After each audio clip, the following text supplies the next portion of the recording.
Hello and good morning from New York. My name is Bart van Ark and I'm Chief Economist at the Conference Board, and welcome to our monthly virtual panel called Window On. And this month our window is going to be on, not surprisingly, the trade disputes that are currently going on, in particular the China-US trade dispute. We got a great panel to discuss these things. The last panel that we had on trade is already 4 months ago. That was in March. At that time, the threats of serious trade disputes were getting really serious at that time, but the perception was still that this was perhaps part of just the negotiation tactics. Now, 4 months down the road, we're beginning to see some of the first measures being implemented, although we're still talking about sort of $34 billion either way between the US and China.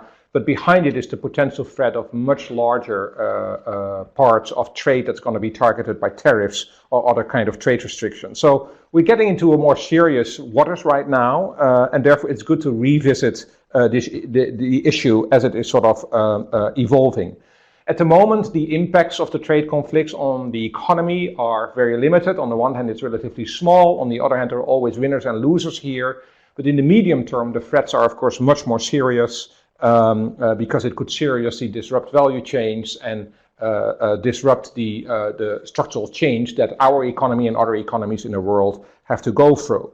So that's why we thought it was opportune today to actually start to come back to this issue and focus it a little bit on US-China, although we can't see it entirely independently from other things. The European Commission chairman is in town in Washington today. Tomorrow we'll have the Mexican president coming to Washington. So there's a lot going on beyond China. But in order to be able to pursue our discussion on US-China, this is what we're going to talk about in this slide. First of all, we'll spend a little bit of time, how do we actually get at this point and where do things currently stand? Then we'll look at sort of what are the implications of what is happening right now for industry and business level, what is the exposure at the moment of different industries in the economy, and which companies, which type of companies are beginning to see the biggest effects.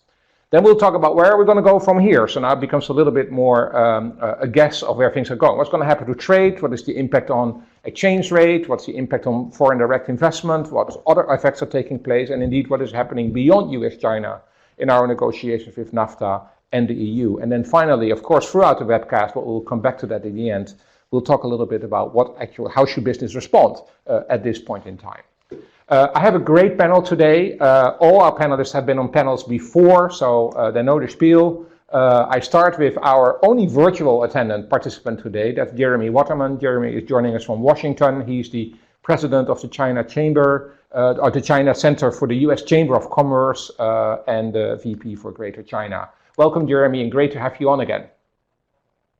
Great to be here. Thank you. Then here in the studio, I'm going from my side right to left, but from your side left to right.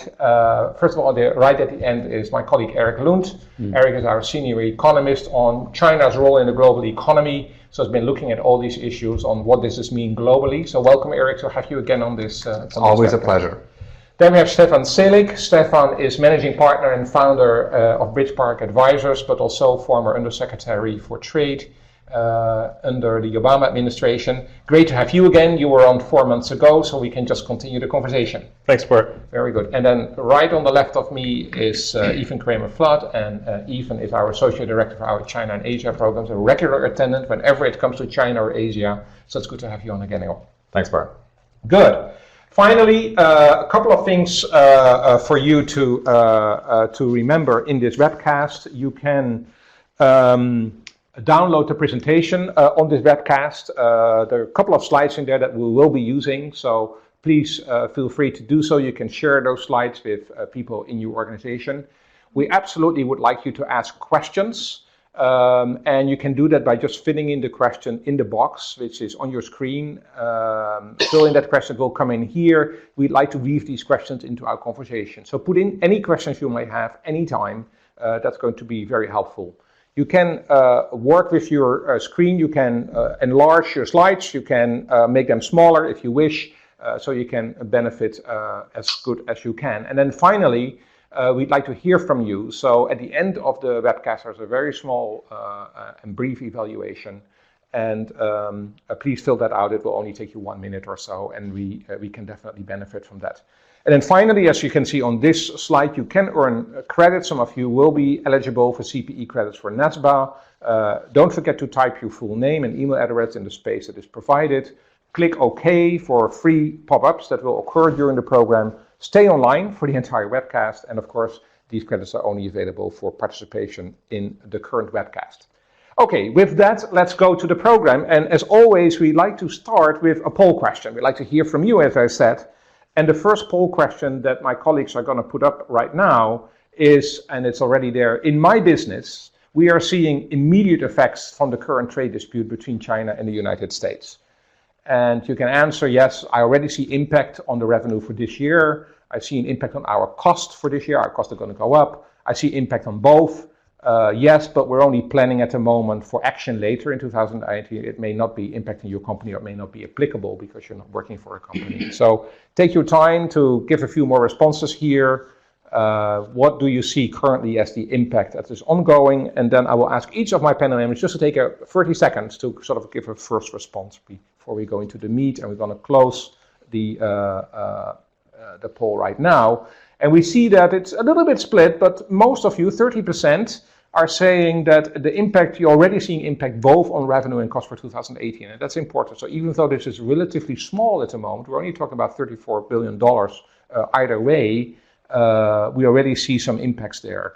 25% said it's actually having no impact on my company, and then some of you are a little bit split on whether you see it on revenue or cost. Ethan, let me start with you on what's your first response. Are you surprised, or would you have expected that companies are actually seeing effects right now? Yeah, no, I'm not surprised at all. I mean, maybe the only surprise would be that the impacts are manifesting already. I mean, this doesn't really even seem close. It's a pretty significant majority are saying that they're already experiencing trouble, even though the bulk of the tariffs have only been in place for a few weeks.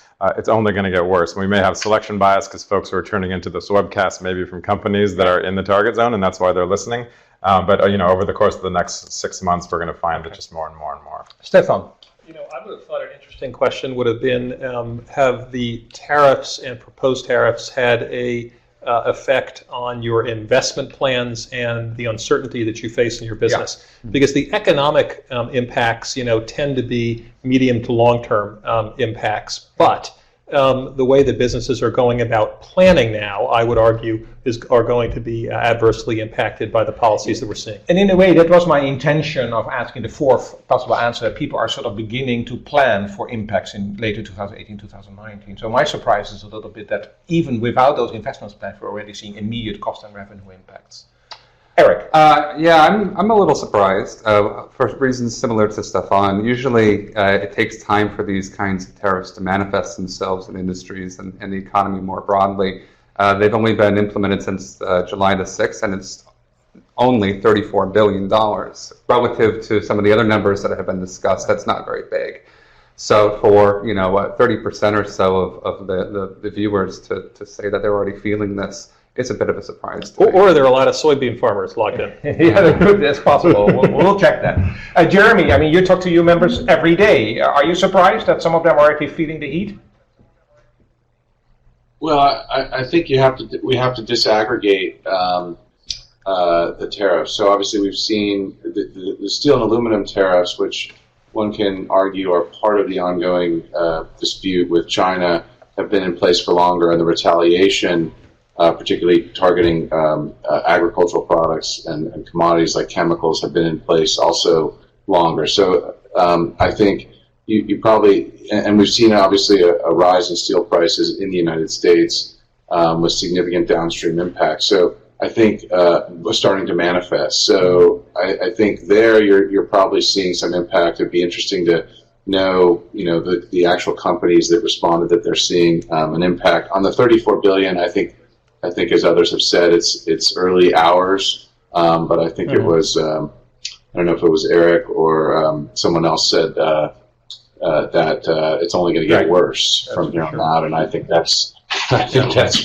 yeah. The more it becomes real, the more likely it is that people will feel the pain. So that's for sure. Let's move on. Eva, maybe you can start with telling us a little bit, sort of, how did we get here? And you put together a really nice slide. It's like a show. In that sense, very relevant for this discussion. in 4 acts. So what are the 4 acts? Yeah, so I think we're going to spend most of the conversation today sort of analyzing what has been going on and what it means for companies like you all. But I did want to sort of set the stage, make sure we're all on the same page, and make sure the audiences are sort of are reminded of what has happened so far. So just bear with me for a couple of minutes. Although this slide mostly captures what all of you have probably been following in the news over the last 6 to 9 to 12 months, let's just very, very quickly recap it, and I'll just give you a couple of key points as to what I think this all means. So we are now well into what had only been theoretical last year, or even three or 6 months ago during these conversations. I mean, the trade war is on, really, by almost any definition or any sort of a bullet checkpoint that anyone was waiting to see if it was going to happen. It has happened, and it's beginning to happen, and it's only getting worse. It started out in late the U.S.-China part of this story got going in late 2017 and early 2018 with a series of what are relatively small actions related to sort of countervailing duties and anti-dumping investigations, a tit-for-tat sort of back and forth sniping between the U.S. and China. That was perhaps a little bit under the radar, but was part of a ramp up and sort of a momentum gaining, which led to the higher profile steel and aluminum action, which for the US-China story was perhaps relatively small. It gained considerable media attention because of the impact that it had on the rest of the world and the way the rest of the United States' trading partners responded to it. All of that was prelude to the megaton bomb, I think I called it, of the Section 301 USTR IP infringement investigation and resulting penalties, which add up to $50 billion, which are now partially underway and will be fully underway in the coming weeks. And then we have Act 4, which I'll get to a little later. But the takeaways from the storyline so far, at least during this administration, is that 2017, although it appeared to be quiet, was in reality a period of sort of behind-the-scenes preparation for prosecuting this trade war that was really always intended. The path that has been played out was, I would argue, what they always intended to do. This was always the plan. I think smart MNCs were sort of aware of that. There were optimists suggesting that maybe this was all part of a negotiating ploy and that the worst wasn't going to happen. My take is that they really intended to follow these steps, and they wanted to get into this trade war for reasons that we'll probably all talk about later on. The other important element to track on this slide is that there has been tit-for-tat retaliation every single step of the way. So whatever the United States does at every single step, China responds immediately every time, and it's been accelerating, and the retaliation, as the US side accelerates, the Chinese side accelerates equally. And then finally, that we should take seriously the fact that at every step of the way there has been rhetoric and threats in advance of each of these steps, laying out the plan, and that at each step it happens. So if we're trying to anticipate and inform our business planning going forward, when we hear these kinds of numbers bandied about 200 billion, 400 billion, and China says they will retaliate and protect their interests at every step of the way, we have every reason to believe that all of that's true. At this point, now, I would anticipate that once I have to redo this slide in 6 months, there's just going to be more and more steps along the way. This is all on the trade front. We're here to talk primarily, I think, about the trade war and the tariffs. There's this other element on the, what the media is calling the tech Cold War, which is probably likely to be very enduring and a significant part of the US-China relationship going forward for many, many years out into the future, regardless of which administration is in power, who the next president is. The tariff element may be a particularly a sort of a Trumpism element, but the technology conflict, I believe, is likely to endure, and we will get into all of that. Yeah, and right. And even though a lot of this is about the trade part of it, the technology part is really on the background of this. And Jeremy, maybe I want to start with you first, because you guys put out this very interesting report, and there's one slide that we took from there that basically this tech issue has been on the agenda now for, 8 years. And there's been ongoing promises that haven't been delivered. Stefan, who will speak to that in a minute, also has been part of some of this. Can you sort of take us through, from your perspective, where we are? How did we get to this place? Yeah, so just a point of clarification on the slide that people are seeing. That the slide is actually an excerpt from the U.S. government's, from the USTR Section 301 report, which was which is characterized as a megaton bomb. But I think this chart in particular is instructive. It's page 8 of the report because it provides a bit of historical context in terms of what I would submit are promises made by the Chinese and promises broken by the Chinese. Stefan had sort of I think a front seat to some of this from his time in government, but certainly the Chinese, almost from the time they joined the WTO, or certainly within a couple of years after joining the WTO, we can go back to Bob Zelig's responsible stakeholder speech, which he gave in 2005. There were issues in terms of China abiding by its commitments and China also trying to work around its commitments, and certainly those challenges accelerated. I would submit in the Obama administration, and it wasn't for lack of certainly effort on the part of then President Obama and officials to negotiate serious outcomes with the Chinese and to warn the Chinese that, quite frankly, we were entering into a sort of a danger zone. That their policies, their laws, policies, practices, regulations that were distorting markets, that were coercing technology transfer, that were leading to an unlevel and asymmetric relationship, economic relationship, were of growing concern, of increasing concern, and quite frankly, the foundation of the relationship, the commercial side of the relationship, the ballast of the relationship was beginning to show cracks. So what I would say is that that historical context is important. The consensus, I would say there is a consensus in the U.S. about the challenges with China, and for that matter, there's a consensus whether you're in Bonn or whether you're in Berlin or Brussels or in Tokyo or Seoul or Washington. The diagnosis, the analysis of the challenge is really the same. I think where we do have differences is with regard to the tactics, the particular tactics of the Trump administration and tariffs in particular. I do think it's fair to say that the Chinese have misplayed, misjudged the president and his commitment to resetting the relationship. I think they misplayed the 100-day plan. They weren't forthright in their approach to the 100-day plan. Their approach around the state visit in November was I think, as is common practice, the Chinese trying to do the least possible to address the concerns on the U.S. side, and of course the negotiations with the OHA in May.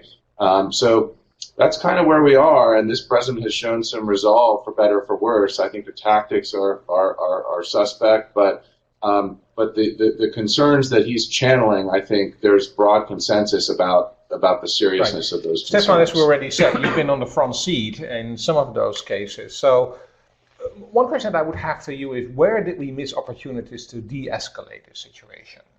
Why did we end up at this place, and what could we have done different? Maybe a little bit looking backward, but also a lesson for the future, maybe, where we could have de-escalated and ended up in a better place. Maybe that was TPP, which when it was taken off the table, that could be one answer. Yeah, look, obviously I spent a tremendous amount of time on TPP, and I think it would have been fundamentally helpful, certainly to position us better for these fights. I'm not sure it necessarily would have de-escalated or would have changed the answer. In looking back at Ethan's slide, I would have said even before Act 1, there was the preamble, which was China's entry into the WTO. And we all made a bet when China entered the WTO that their economy would reform at a pace that would be acceptable for WTO participants, because we'd be moving more towards a market economy. We made that bet. I think that bet turned out to be wrong, and now we are where we are, whatever it is, 16 or 17 years later. My concern is, looking at Jeremy's slides, those are just issues relating to international intellectual property.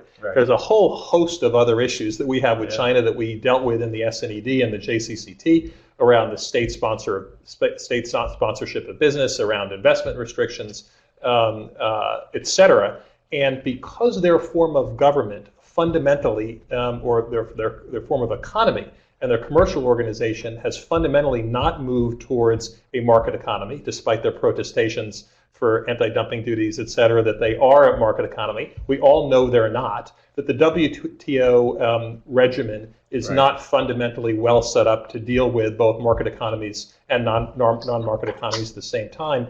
And so as a result of that, you scratch your head and say to your question, is there something we really could have done differently to cause their behavior to change? And my concern is, what we're trying to do is coexist in a way that is going to be problematic for some period of time because, we have this existential issue of two very, very different economic systems. Right. Eric, Ethan, we have to wrap this section up, but any quick comment from your sides? It's a long story that isn't simply encapsulated, by the Trump administration. The U.S. has been trying to get China to change its ways for quite some time, but it looks like the current administration is tackling this in a much more direct way than an original way.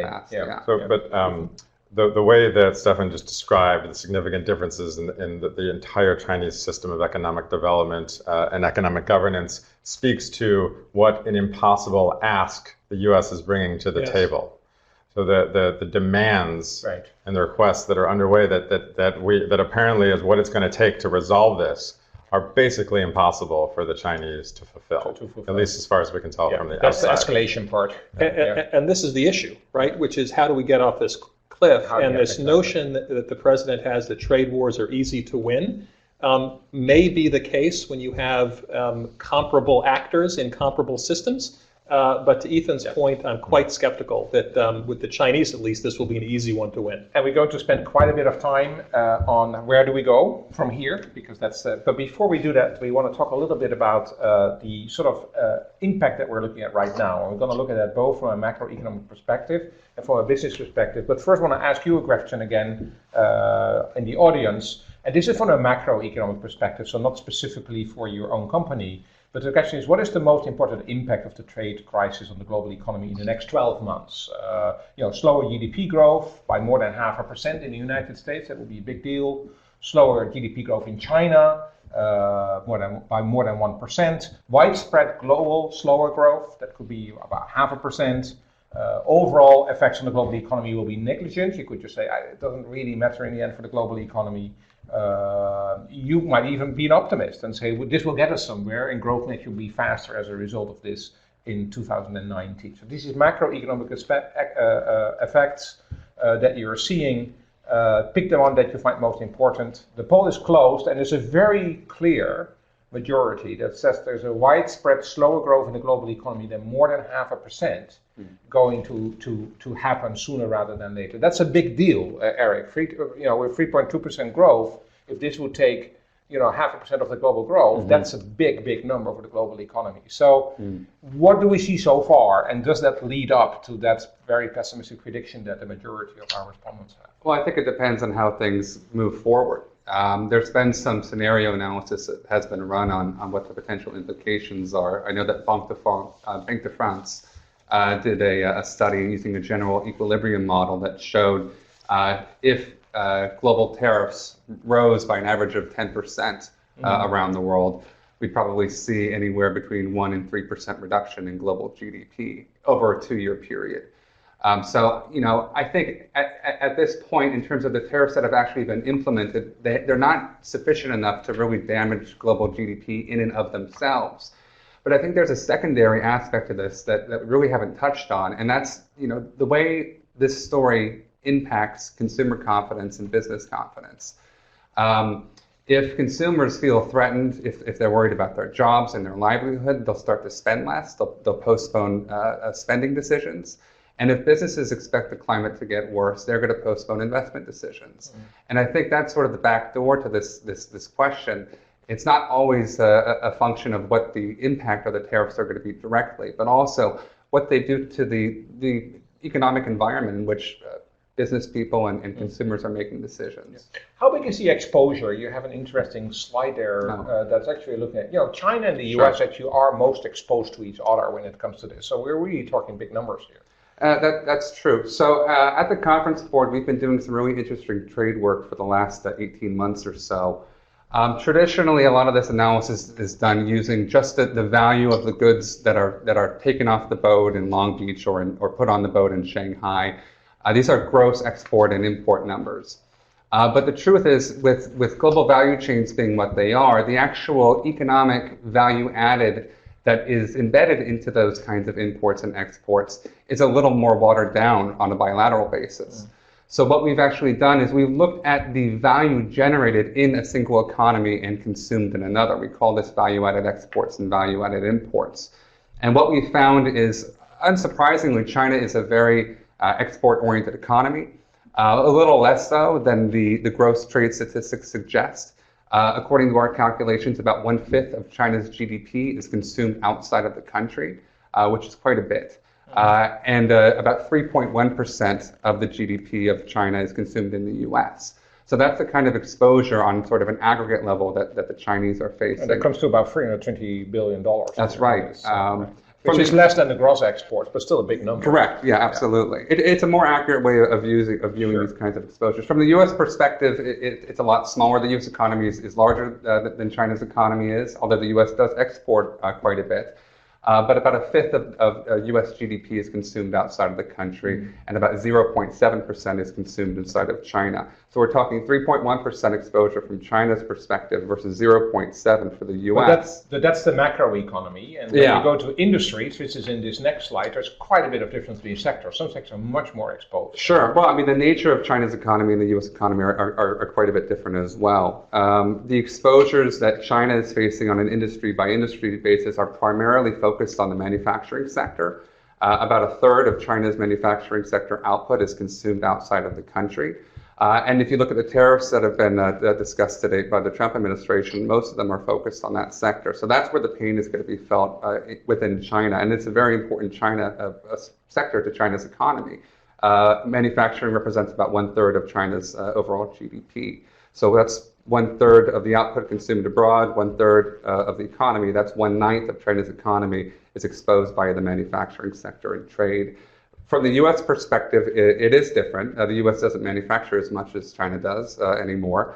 And the tariffs that have been put in place against the U.S. in response to the Trump administration's moves with China have been primarily focused on the agricultural sector, with some high-tech tariffs tagged onto it as well. And that is a sector within the U.S. economy that is quite exposed to China. Stefan, before we go to Jeremy and talk about individual business impacts, any comments that you have on this macro perspective? Well, your question was quite interesting, which was what was going to be the impact over the course of the next 12 months. Right. And it's a bit misleading, right? Because based on Jeremy's comments, there are a whole in your earlier question, there are a whole host of very important issues that we have to address with China. The question is, are these means going to be effective? So what I might argue is that we should be willing to take our medicine for some period of time, if in fact at the end of that tunnel, we will come out in a better position. There's a great expression, is the light worth the candle? And so again, to Jeremy's earlier point, I would question whether this approach this administration has taken so far, in particular with tariffs, which are going to lead to a tit-for-tat retribution, not just with China, but with Mexico and the EU, as we've already seen, are the way to do that. And so my question would be, even if the polling is right, and we are going to see a near-term global slowdown in the economy, what is going to be the question 24, 36, and 48 months from now? And are we actually going to be in a higher place than we would have been otherwise? And that, to me, is the big question. Right. Jeremy, let's go to you and ask you, take this a little bit from a business perspective. You're talking to your members every day. What impacts, we saw the early discussion about, people do see some impacts already on their bottom line for this year. But what do you see in reality in terms of impacts?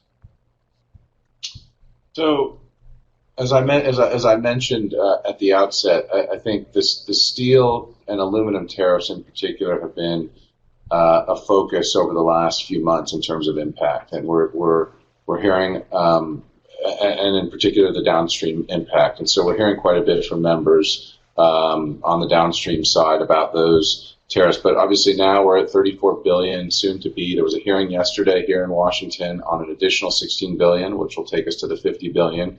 And then sometime in September we could be looking at an additional 200 billion. And so as obviously that aperture, that tariff aperture continues to widen, you're seeing more and more concern, obviously, from across industry sectors. And I think one thing that is notable about the impact here in terms of sectors is the administration, has made a decision. My own view would be an appropriate decision to try to focus the tariffs on Made in China 2025 sectors. It has also, at least with the initial 50 billion, I think made some effort to try to minimize consumer impact and to look at elasticity of supply with regard to some of the products that they were targeting.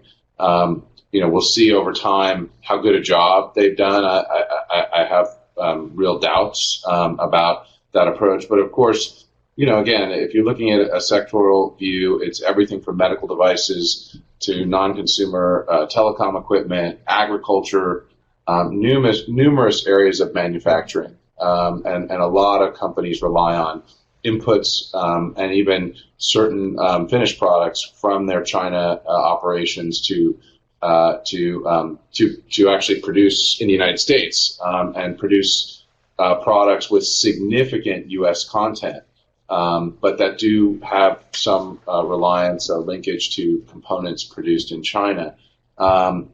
This new round of 16 billion we've seen, I think at least 2/3 is, or if not more, is focused on the semiconductor sector. And again, that's U.S. semiconductor companies producing at the low end, sending off some of that over to China, where it's tested and packaged and then shipped back out. Most of the innovations taking place, the IP, the innovation, and a lot of the manufacturing actually for those semiconductors taking place in the United States. Again, a good example of how the tariffs don't really consider at all in many instances global supply chains, or the nature, and in particular the nature of U.S. supply chains. Obviously, there's the retaliation piece, and agriculture in particular, chemicals, energy as well are really in, but agriculture in particular is really in so vortex. If I can stop you there for a second, because there's a question here, and this might be the right time to pose this question to any of you, and it's basically about the $12 billion subsidy that the administration has now announced to compensate agriculture, in particular, I think soybean producers. The question here is, can you explain how the Commodity Credit Corporation works?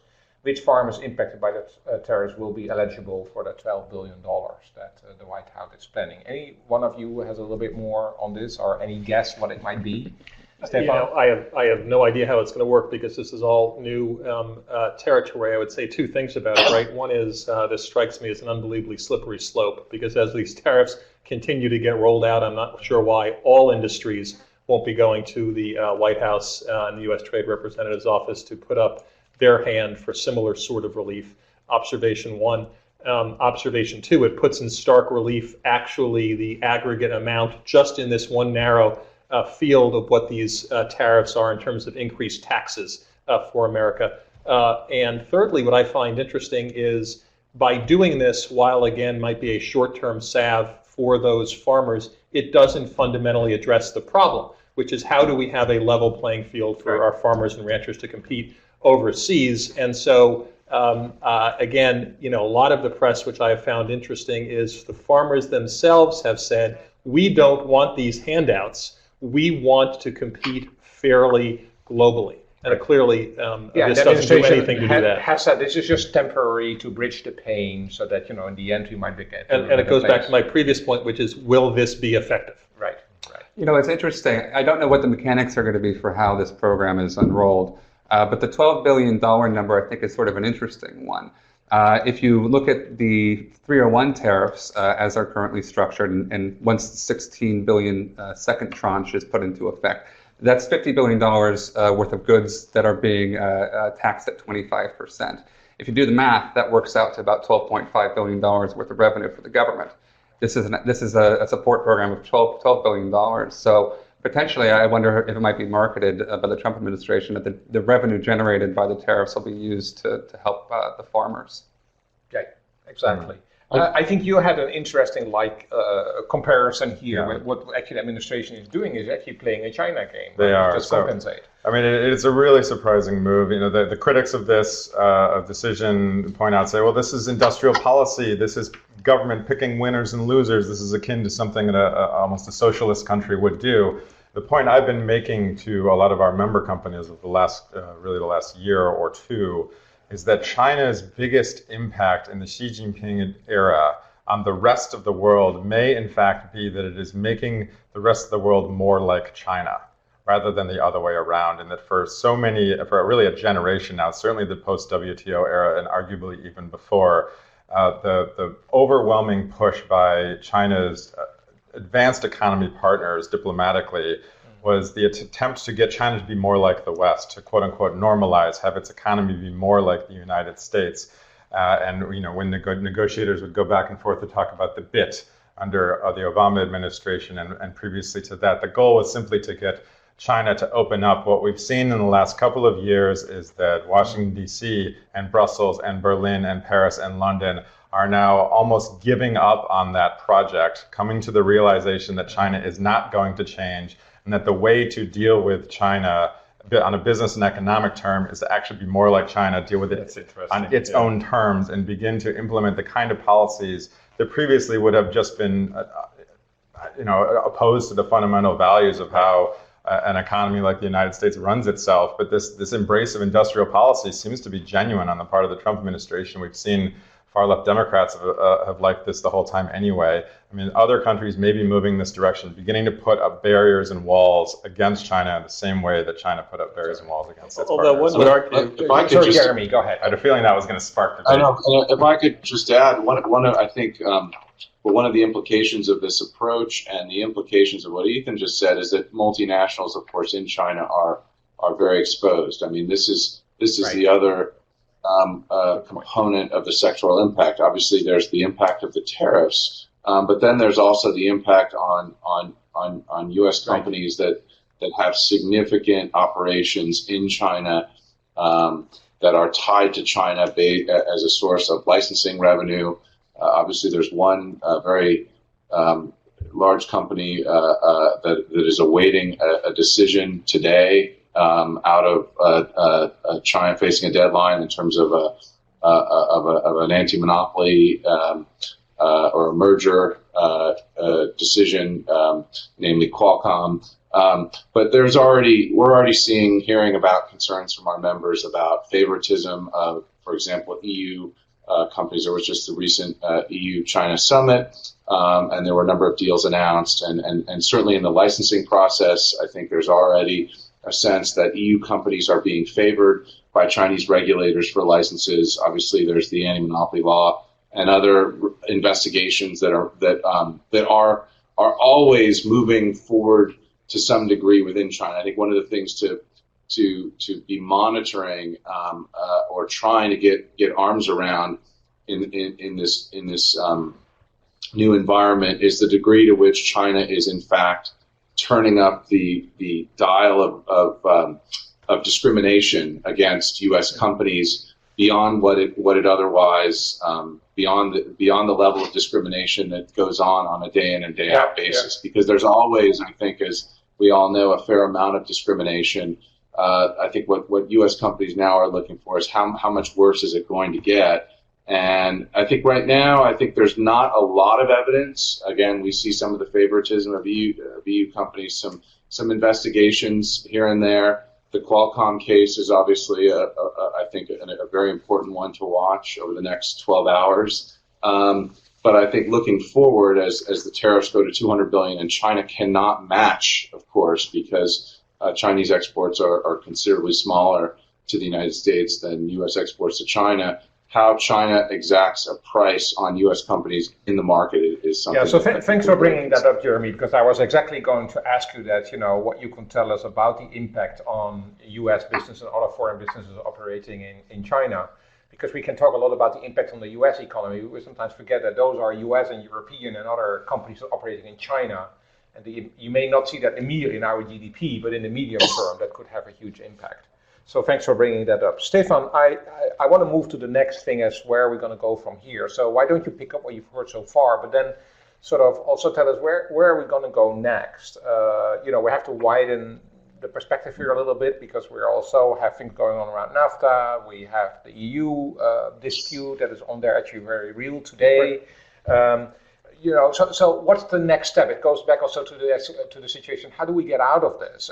Is the administration? Several of you have been saying, well, the administration is putting the right things on the table, but the way they go about it, we're not entirely comfortable about it. I think that thought is shared by many people who are joining this call. What is the way to get out of this? Right, and if Ethan is right of all of us going to a lowest common denominator approach as opposed to lifting China up to traditional Western standards, it strikes me that the next steps and where we should have been going all along is to trying to resolve things with like-minded folks, our friends and allies, and whether that's with the EU or Canada and Mexico with NAFTA. So you mentioned the Mexico Economy Minister Guajardo is going to be in Washington towards the end of this week to see if there can be some momentum to reset the NAFTA negotiations, which have stalled for some period of time.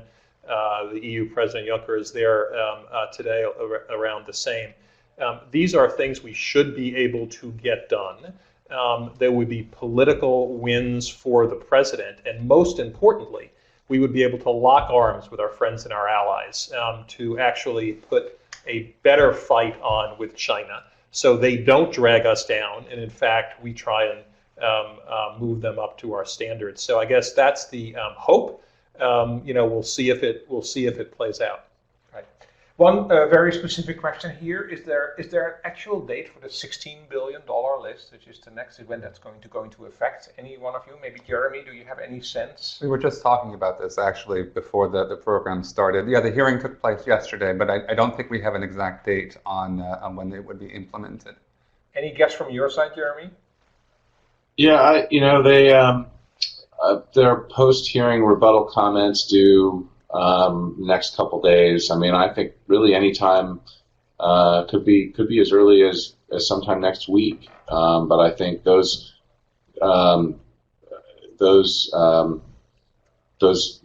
tariffs are really baked in at this point. And I think we're kind of looking to the 200 billion at this point, and the process there'll be a process that will unfold in August, and I would say by the end of August, they could be cleared for takeoff on an addition, but sometime probably in mid-September they could be cleared for takeoff on the 200 billion. I would say, as it relates to these hearings, there were also set of hearings last week at the Commerce Department about these proposed auto tariffs. And what was extraordinarily interesting is there was near unanimous opposition from all folks to these auto tariffs. So again, the question is this tariff program that we have set in motion, which has generated the sort of predictable responses, going to be effective? And I think what we're hearing from the business community, which Jeremy just suggested, is nobody thinks this narrowly is likely to end well. Okay, but yeah, I just say to Stefan's point. I mean, you cannot. I was in Europe the last week of June, and can't understate or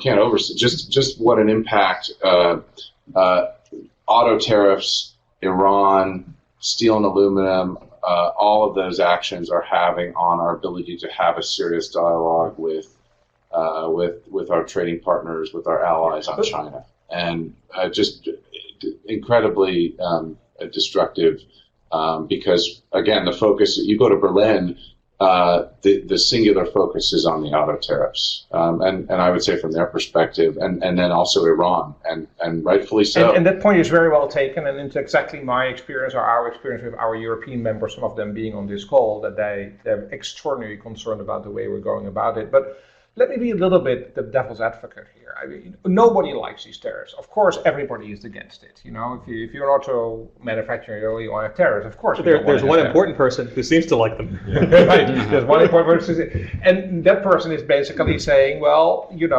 just don't. We need some time here. It goes back to the negotiation tactic, and I've heard some of you saying, It's not a negotiation tactic anymore. This is, you said it even, this is the plan.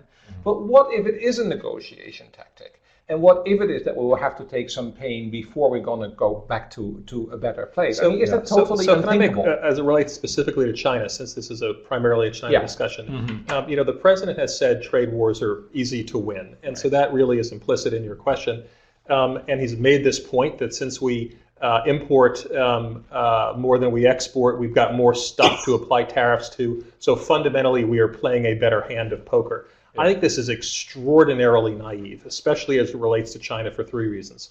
One is President Xi does not have to face elections. He is going to be there for a very, very long time. So let alone the midterms that the Republican Party and the president is going to have to deal with in November, we do have elections here in the United States. Two is we have, as our president suggests, a very active media, which they do not have in China. So he has the ability to control the dialogue in China in a way that we don't. And thirdly, as Ethan knows better than I do, culturally, I think the Chinese people will be much more resilient and willing to be patient along this process and hunker down.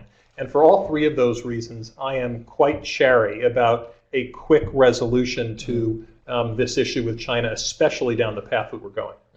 Anyone else want to respond to this? There's a risk element that I think viewers and business planners need to take into consideration. Now, you started this off by saying everybody is against an extended trade war. Everybody thinks this is a bad idea. We understand it's going to hurt other than the man at the top. But I fear that there are some thought leaders in the White House that are not particularly opposed to an extended trade war, that's not necessarily a negative outcome, because the mission here, at least with regard to China, has always been, as we said before, the ask is extremely huge. It is far, far removed from any of the negotiating positions that the U.S. has taken before. The mission is really to just shift the goalposts entirely, change the entire nature of the game, which requires not just threats and not just ticky-tack elements. It requires a significant amount of pain over an extended period of time to get China to come back to the table, to have the types of conversations that are within the range of what this administration actually is what they want to talk about. So although perhaps there are some interesting possibilities on NAFTA, at least the U.S. and Europe are talking, even if they don't trust each other. On the U.S.-China side, there's nothing happening. There's no conversations happening. There's no reason to be optimistic about anything. The parties are far, far, far apart. And I, for one, believe that they're going to do the $200 billion. They're going to do the $400 billion. China's going to retaliate. The story's going to go on and on, because there are folks in the White House that really want to embrace this fully, have this fight, so that then the conversation can really shift maybe next year, and then negotiations that are of a totally different nature can begin. Now, is that going to work? Probably not. Is that going to cause a lot of pain? Probably. But that is my sense of what the strategy is. Okay. I think the narrative coming out of Washington and some of the president's advisors over the last number of days has been, in fact, an understanding that it would be advantageous to try to do deals with Canada and Mexico, to ink a NAFTA agreement, and also to de-escalate with the EU. We'll see if that happens. We'll see if the president is on board. I think a majority of his advisors would like to move in that direction, including, I think, Ambassador Lighthizer. Obviously, the devil's in the details, and some of the proposals on some of the approaches on NAFTA, some of the proposals amount to nothing short of poison pills, and there's going to have to be compromise if they're going to actually arrive at some kind of deal. I think, to Ethan's point, there's quite a bit of resolve on China. I think there's real differences, including within the president's cabinet, on the tactics. But I think there's a real resolve that things with China have to change, and it does appear that on China we've entered into what may be a new normal for a more extended period of time than markets have anticipated. I think. We've got 10 minutes left, and I want to talk a couple of minutes about how businesses should respond. And for that, we want to go to the last poll question. So if my colleagues can put that last poll question up, because the question there is how you're going to respond, and what is the foremost important response that you have to the current trade disputes. And the question should be coming up now. Yeah, there it is. Great, thanks. So my business is foremost responding to the current trade disputes by passing on the cost to the consumer, sourcing inputs from elsewhere at lower cost,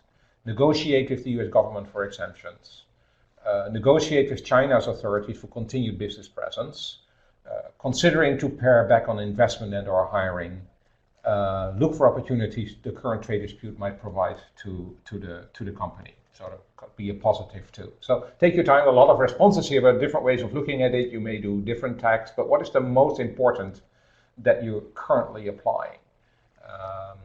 And we'll open that up. We'll leave it open for a few more seconds because there's a lot of responses to consider here. Okay, so we give it 5 more seconds here, and then maybe Jeremy, I'm going to ask you again first, and then ask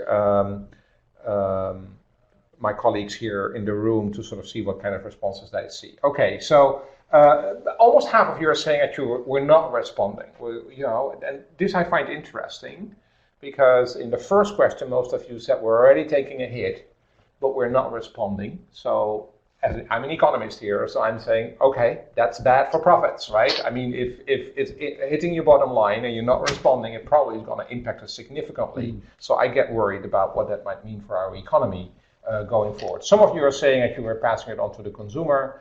Inflation is low, maybe inflation is willing to pay. For some of you, it's not applicable.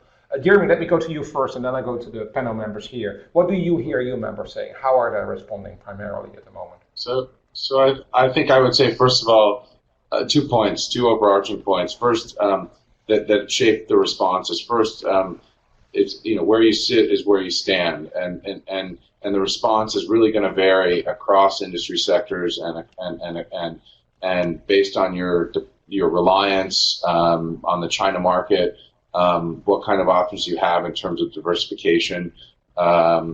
A company like Qualcomm, I'll use Qualcomm because Qualcomm is in the news, is deeply, deeply tied to China. Half of its revenue comes out of China, in part because all the OEMs migrated to China or were allowed to migrate to China back in the Bush administration. So Qualcomm has, a real dependence there and doesn't have the kind of diversification options that some other companies have. And then in terms of the other issue is a short-term response, a medium-term response. Obviously, for some companies, they are entirely reliant on either a component or a product line that comes out of China for their North America operations. And so, if that's the case, if that's where your company is, you have to go and try to use the exemption process that USTR has laid out and plead your case. Of course, the response from USTR and some others is going to be, well, why don't you move your entire supply chain into the United States? Right. And obviously that's not feasible. But then medium term, I think companies are going to need to be, and already are looking at other options. Some companies have already anticipated. I was meeting with one member the other day. They can use the same components from China and not do the substantial transformation in China, do the substantial transformation in Mexico instead, and do that at the flip of a switch. So the product still has the Chinese components, but the transformation takes place in Mexico. It will enjoy duty-free treatment coming out of Mexico instead of coming out of China, and everything's okay. So it's really a where you sit is where you stand, and then it's the short term versus the medium term. Is what I would Even say. our China Center members, that of course, we talked a little bit about the threat that they're facing. What do you see with our China Center members, how they're responding? Yeah, so my community is a little different, I think, than Jeremy's because I mostly deal with the executives that are on the ground in China, so the leadership of multinational companies, Right. business units in China. So they are looking at this with fear and uncertainty, but from a very different perspective because for them, the trade war itself, the tariffs itself, for the most part, are not that big of a deal. Many of them have said this matters not at all, even under a worst-case scenario. They are much more concerned with the impending soft retaliations that I think we all anticipate will come once China runs out of its ability to retaliate in a standard tariff-based way. But even in that category, you still find a vast array of different types of responses. There are companies that are confident that they are under the radar enough that they will not be the target of any sort of soft retaliation. There are others who are confident that they are so incredibly vital and necessary for China's own industrial development particularly in the technology space, that they are going to be able to avoid retaliation as well, because it would just be China shooting themselves in the foot if they were to punish these certain U.S. Enterprises. But on the other hand, you have the others that are absolutely right in the target zone, and they know it. They're in sensitive industries that are not irreplaceable. They have foreign competitors within China. You now have Xi Jinping and others in the leadership cohort openly talking about providing more friendly and beneficial welcome mats to companies that are from countries that are not in a trade war with China. I mean, they've literally said that, so it isn't going to be long before you start to see rather, China may or may not be in a mood to begin to constrain foreign capital and investors, but what they can do is apply benefits to other non-US firms. So, and then of course, lastly, there are the big brand name companies that in the event of a worst case scenario where you have boycotts or other sort of nationalist responses, that they would find themselves right at the front. Stefan, you're advising companies these days also. And I sit on U.S. corporate boards, and I think the prevailing outcome has been people just don't know yet. So this is on the agenda in a way that you've never seen this before. There are a series of risks that U.S. companies haven't had to face in terms of long-term planning because of the trade environment. And I think people are taking a stop, look, and listen approach and waiting to see over the coming months very much in line with the response what the next shoes are likely to be, because it's very hard. Business executives are very good in planning for any foreseen future environment. What people are not good at is planning when you just don't know this is a wild card. what sort of landscape lies ahead of us. Eric, very quickly. I can't agree with Stephen or Stefan anymore. I'm not surprised to see the 50% haven't done anything among viewers because there's so much volatility. We don't know what's going to happen tomorrow or the next day, so being able to plan for anything in that kind of environment is next to impossible. But the risk indeed is, it's beginning to eat at your bottom line, and the impacts of that on the economy can be quite substantial the more and more companies get impacted. So I'm going to ask you a final question. I always like to have a fun question at the end, and you can only have a very short answer. But in about a year and a half from now, we're going to go into the heat of the next presidential election. So if you're in the election campaign, what is the most important game changer when it comes to the China-US economic relationship we need to be talking about at that time? What is the big thing that we're going to debate in that campaign when it comes to the China-US relationships? Even start with you. So I don't know about the big thing in a year and a half, but I think a lot of folks thought that the pain that would be inflicted on Trump's base by a U.S.-China trade war and China's retaliation would make more of a difference, and I don't think it's going to. I think the surprise is going to be that the fight itself is a political win for Trump, and then even though pain is going to come showering down on a lot of the red states, the agricultural states, the industrial states that voted for him, we are going to find that doesn't make a difference. Interesting. Stefan?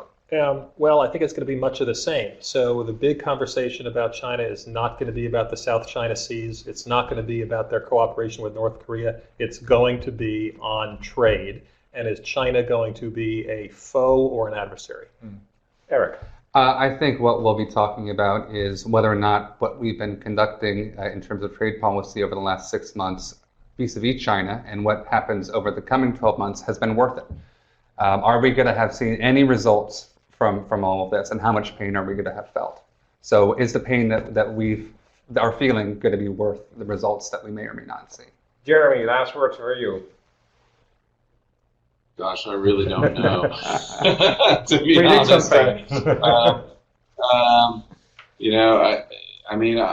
I could see, depending on what happens coming out of the midterms, I could see some temporary ceasefire, but I think I would agree with Ethan. I think this is a winner, a political winner for the president, and I would expect that heading into 2020, things will if there has been if things have subsided a bit, tensions have been lowered a bit, I expect them to ratchet back up, both because it's a political winner and also because I don't think under Xi Jinping, the party is willing to make the kinds of adjustments, as Stefan outlined at the beginning. We have now, under Xi Jinping in particular, a real clash of systems, and this is going to be with us for a long time to I come. might argue that if the global economy would indeed be growing at 0.5% lower than it does today, and the US is facing a recession or in a recession, that debate might be quite different in 2020. Yeah, so that's, I think, still something that I would keep as a. I don't hope that's going to happen, but it is a possibility if you go down this road. And this conversation today hasn't made me more comfortable that we don't end up there. So I don't hope that people get out of this too depressed. We hope it was helpful and informational. That it certainly was. So Stefan and Jeremy, thanks a lot for joining us again as panelists. Hope we can do that another time. I'm sure this topic is not going to go away. That's clear. Eric and Ethan, you're always with us, so it's great to have you here again.